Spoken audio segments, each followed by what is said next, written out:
Hey, this is Jim with Dieselgeek, and today we're going to show you how to adjust a Sigma shifter without the locking pin.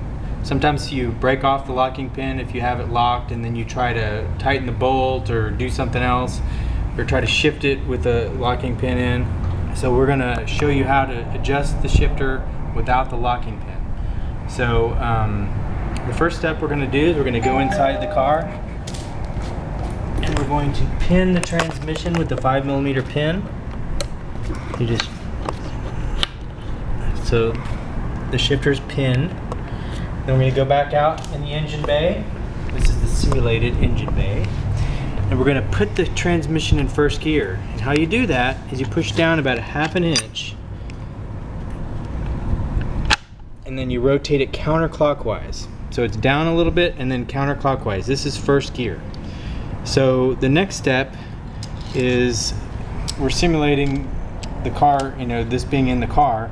We want to push down on the shifter. We want to have somebody else push down on a long extension like this while you get in and tighten the first screw on the shifter. So I'm pushing down, I'm pushing down, and that's pulling the cable out right here. So watch it right here. Get on right in there and watch the cable move. So we're actually pulling the cable out of the cable end before we try to tighten this down. And so we're going to go ahead and start snugging this first screw up. I'm going to tighten a little bit and then go to the next one. And I'm going to tighten the first 2 screws. That's all we need to test the shifter, to test the adjustment. So the next step is we don't have to hold down anymore. We rotate the shifter back into neutral, and that's neutral. It's just that first click. And then neutral is also where the white plastic slider lines up with the body of the front to back bracket.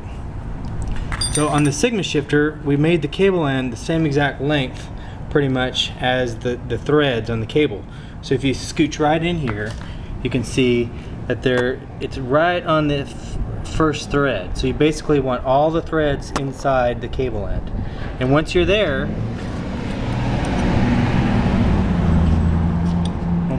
you can go ahead and put your 3/8 on the nut, and then tighten. And on this one, this one's going to be correct. So you don't have to just tighten 2 screws. You can go ahead and tighten all 4 screws, because you're never going to have to mess with this one again. And I can tell you also that you're never going to have to mess with this one again. This is a perfect adjustment every time. I've tried it a million times, and it's perfect. So go ahead and take the pin out of the shifter inside the car.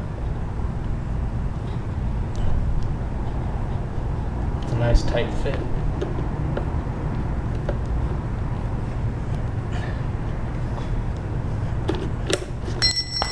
And then cycle through the gears. 1, 2, 3, 4, 5, 6. And reverse is there.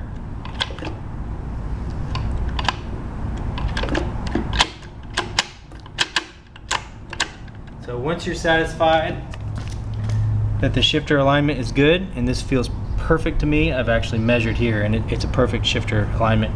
Go ahead and tighten the last 2 screws, and then you want to work these screws down until you can fit 2 playing cards in this gap. So you're pretty snug. If you ever break one of these screws, it's a 1032 screw, and it's 3/4 inch long, and it's available at Home Depot or Lowe's or Canadian Tire, anywhere that they sell decent hardware. And that's pretty much a shifter alignment without a locking pin. That's it.